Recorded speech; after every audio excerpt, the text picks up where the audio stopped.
અમદાવાદના સાબરમતી રિવરફ્રન્ટ પર એક નવું આકર્ષણ ગ્લો ગાર્ડન ઊભું કરવામાં આવ્યું। મુખ્યમંત્રી ભૂપેન્દ્ર પટેલ દ્વારા લોકાર્પણ કરવામાં આવ્યું।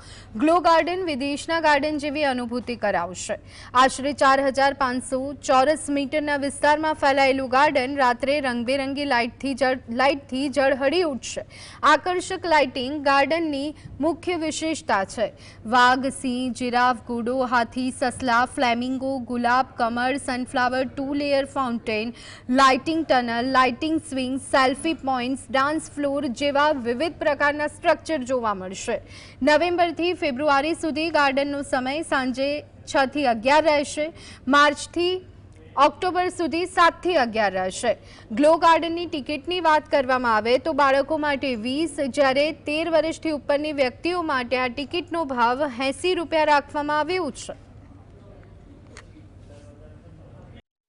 મૂન ગાર્ડન એટલે આજે ખુલ્લું મૂક્યું છે, એનું લોકાર્પણ કરવામાં આવ્યું છે, જેની અંદર 54 પ્રકારના અલગ અલગ પ્રકારના સ્કલ્પચર, જેની અંદર જીરાફ, ચિત્તો, વાઘ, અલગ અલગ પ્રકારના ફ્લાવર, એલઈડી લાઇટથી આ બધા સુશોભિત થશે। આવા 54 પ્રકારના આકર્ષક ત્યાં આગળ સિટિંગ પોઈન્ટ, તદુપરાંત સેલ્ફી લઈ શકાય એ માટેના પોઈન્ટ રાખવામાં આવ્યા છે। આમ અમદાવાદનું એક નવું નજરાણું વાત કરીએ આજે સાબરમતી રિવરફ્રન્ટ ખાતે ખુલ્લું મૂકવામાં આવ્યું છે। તેની ટિકિટના દરની જો વાત કરવામાં આવે તો તેના કોમ્બો પેકેજ, તદુપરાંત ફ્લાવર પાર્ક અને આપણે વાત કરીએ ગ્લો ગાર્ડન, મૂન ટ્રેલની જો વાત કરવામાં આવે તો એની 80 રૂપિયા જે ટિકિટ છે અને તેનો સમય સાંજે 7 વાગ્યાથી રાતના 11 વાગ્યા સુધી તે ખુલ્લું રાખવામાં આવશે।